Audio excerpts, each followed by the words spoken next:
एक तरफ सत्तारूढ़ पार्टी की फंडिंग के आंकड़े देखें तो सारे रिकॉर्ड तोड़ रही है और दूसरी तरफ एक और नया रिकॉर्ड बन रहा है।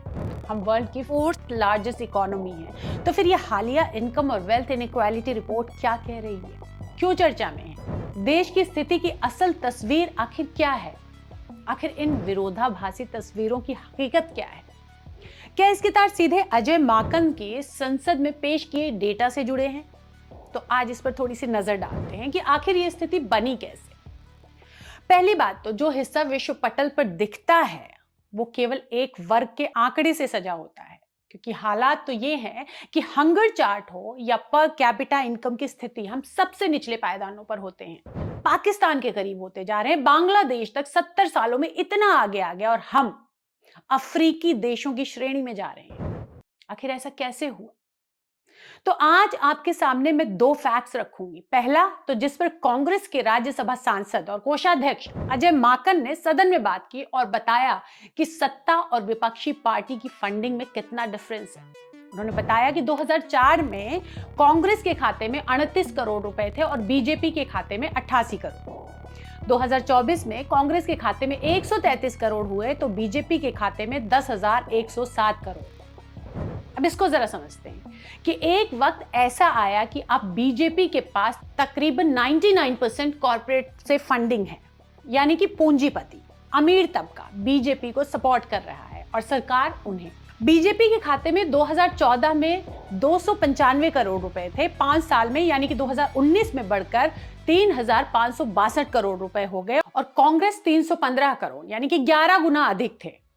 ऐसे में शुरुआत में जो रेशियो 60-40 का था वो 92 और 8 का हो गया।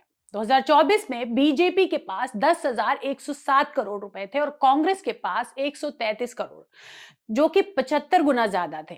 और अब जो स्थिति है उसमें 99 का और 1 का अनुपात हो गया, यानी कि तकरीबन पूरी की पूरी फंडिंग बीजेपी के पास है और एक दौर की सत्तारूढ़ पार्टी कांग्रेस कंगाल हो गई है। इसी से जुड़ी एक और कड़ी, एक दूसरे आंकड़े पर नजर डालते हैं।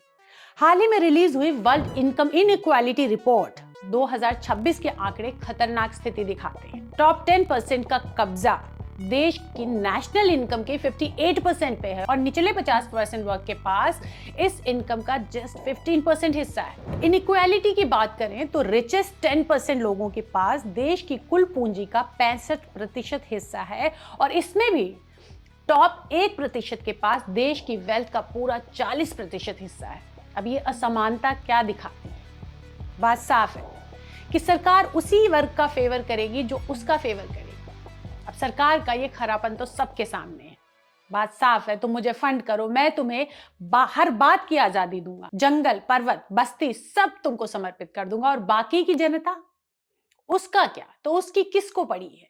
ना तो वो पार्टी फंड कर सकती है और ना ही सरकार बनवाने में उसका कोई खास रोल हो सकता है। पहले ये रिपोर्ट और अब माकन के इन आंकड़ों ने साबित कर दिया कि सरकार अडानियों के लिए है, इसीलिए तो जंगल पहाड़ बस्तियां सब इनके हवाले की जा रही है। देश की असल तस्वीर किसी के सामने नहीं आ रही है। देश केवल 35% मिडिल क्लास का आईना बन के रह गया है बाहर।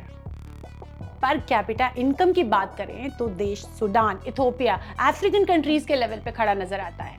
इसमें सबसे बेचैन करने वाली बात यह नहीं है कि भारत दुनिया के सबसे असमान देशों में गिना जा रहा है। बेचैनी इस बात की है कि ये असमानता किसी दुर्घटना का नतीजा नहीं, बल्कि एक सोची समझी व्यवस्था का परिणाम है। जाहिर है विकास का रास्ता ऊपर से होकर जाएगा और नीचे खड़े लोग बस धूल खाते रहेंगे।